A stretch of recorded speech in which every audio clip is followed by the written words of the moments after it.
Have you ever opened your banking app and thought, wait, where did all my money go? You didn't buy a yacht. You didn't purchase a luxury watch. You didn't suddenly decide to live like a billionaire. And yet somehow, at the end of the month, your account balance looks a lot smaller than you expected. What's fascinating is that most people assume this happens because they lack discipline. But that's not actually the main reason. The truth is far more interesting. Your brain is constantly running hidden mental shortcuts that influence your financial decisions without you realizing it. And many of those shortcuts were useful thousands of years ago. The problem is that they don't work very well in a world filled with online shopping, targeted advertising, one-click payments, and unlimited opportunities to spend money. So today we're going to look at 5 ways your brain tricks you into spending more. And trust me, some of these are probably affecting you right now. My name is Milo, and I spend way too much time thinking about how to save and invest money intelligently. If you're someone who wants to achieve true financial freedom, don't forget to subscribe and leave a like if this video helps you. Let's get started. 1. The pain of paying has disappeared. Here's a question. Which feels more painful? Handing over $100 in cash or tapping your phone for a $100 purchase? Most people would say they cost exactly the same, but psychologically they don't. Researchers have repeatedly found that physical cash creates what economists call the pain of paying. When you physically watch money leave your wallet, your brain registers the loss much more intensely. Digital payments remove that friction. You tap, you click, you swipe, and suddenly the purchase feels almost free. Look at what happened over the last decade. According to data from the Federal Reserve and multiple consumer spending studies, people tend to spend significantly more when using cards compared to cash. Why? Because the emotional pain is delayed. Your brain doesn't feel the loss immediately. Imagine walking into a store with 10 $100 bills. Now imagine walking into the same store with a credit card that has a $10,000 limit. Which situation makes it easier to spend? Exactly. The card disconnects the purchase from the consequence, and that's where the trap begins. A lot of people think, well, I always pay my credit card bill. Maybe, but that's not the point. The point is that the reduced emotional friction often causes you to spend more in the first place. Here's the catch. Saving money isn't just about math, it's about psychology. And your psychology changes dramatically when spending feels effortless. 2. Your brain loves relative prices. Now let's talk about one of the oldest tricks in marketing, relative comparison. Suppose I offer you a coffee for $5. You might hesitate, but now imagine I put another coffee next to it for $9. Suddenly the $5 coffee looks cheap. Nothing about the first coffee changed, but your perception changed completely. This is called anchoring, and companies use it everywhere. Look at subscription plans.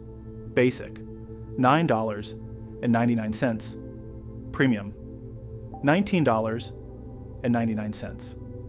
Ultimate, $29.99.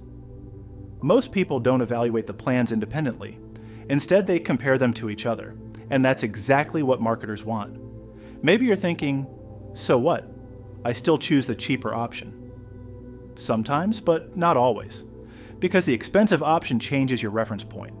A $20 upgrade suddenly feels reasonable. A $50 upgrade feels acceptable. A $200 purchase feels justified. The anchor shifts your perception. Here's a simple example. Imagine saving $50 every week. That sounds small. But over a year, that's $2,600. Invested annually for 30 years at an average return of 8%, that money could grow into well over $300,000. Yet people routinely spend those same $50 because the comparison presented to them makes the purchase seem insignificant. This is why understanding anchoring is so powerful. The numbers themselves rarely drive decisions. The comparison does. 3. Future. You doesn't feel real. This one is probably the most dangerous. Your brain treats your future self almost like a stranger. Think about it. You know saving is important. You know investing matters. You know retirement will eventually arrive, yet many people still prioritize spending today. Why? Because immediate rewards feel real. Future rewards feel abstract. Psychologists call this present bias. Humans naturally place greater value on immediate gratification than future benefits, and companies know this. That's why advertisements rarely focus on long-term consequences. They focus on immediate emotions. Buy now, enjoy today, feel better instantly. The future can wait. Here's the problem. Let's say you're 30 years old. You decide not to invest $500 per month. No big deal, right? Wrong. At an 8% annual return, investing $500 monthly for 35 years could grow to roughly $1.1 million. That's the shocking part. You're not just spending $500. You're potentially spending future wealth worth over $1 million. Most people never see the trade-off. They only see the purchase. And that's exactly why their brains keep choosing the present. Look, I'm not saying never enjoy life. I'm saying understand the real cost. Every dollar has two possible jobs. It can buy something today, or it can buy freedom tomorrow. The question is, which job are you assigning it? 4. Lifestyle inflation feels invisible. Let's imagine two people. Person A earns $50,000 per year. Person B earns $100,000 per year. Who saves more? Most people immediately assume person B, but that's often wrong, because income doesn't automatically create wealth. Behavior does. Here's where things get interesting. When income increases, spending often rises right alongside it. Better apartment, better car, better vacations, better gadgets.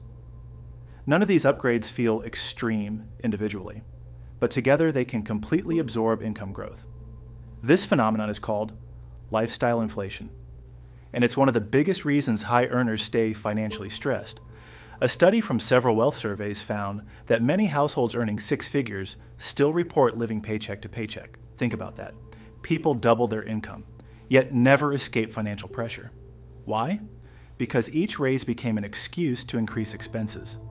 It's like trying to fill a bathtub while someone keeps making the drain larger. The water never accumulates. This is why many millionaires don't look rich. They allowed investments to absorb their raises instead of their lifestyle. Most people do the opposite, and that's why wealth remains out of reach. 5. Your brain confuses spending with progress.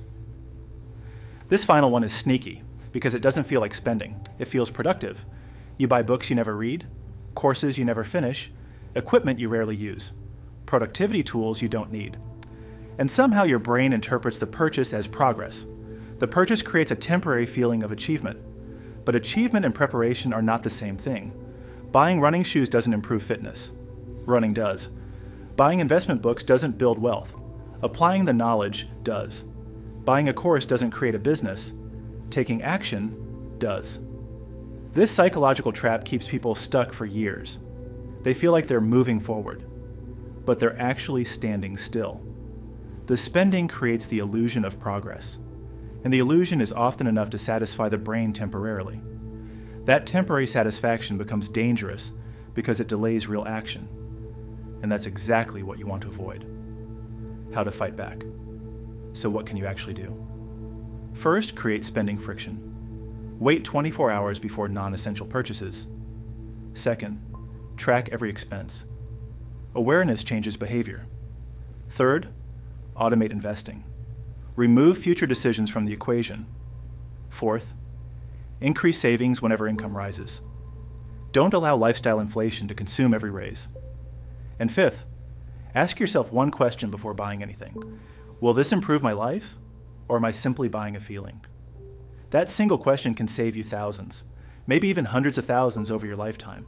Because at the end of the day, financial freedom isn't primarily a math problem. It's a behavior problem. Most people know what they should do. The challenge is understanding why they don't do it. And once you understand how your brain tricks you into spending more, you gain something incredibly valuable: choice. Instead of reacting automatically, you can respond intentionally. Instead of spending unconsciously, you can spend strategically. Instead of wondering where your money went, you can decide where it goes. And that's where real financial freedom begins. If you found this video valuable, make sure to subscribe. Because the more you understand how money and psychology work together, the easier it becomes to build the future you actually want. And trust me, future you will thank you for it.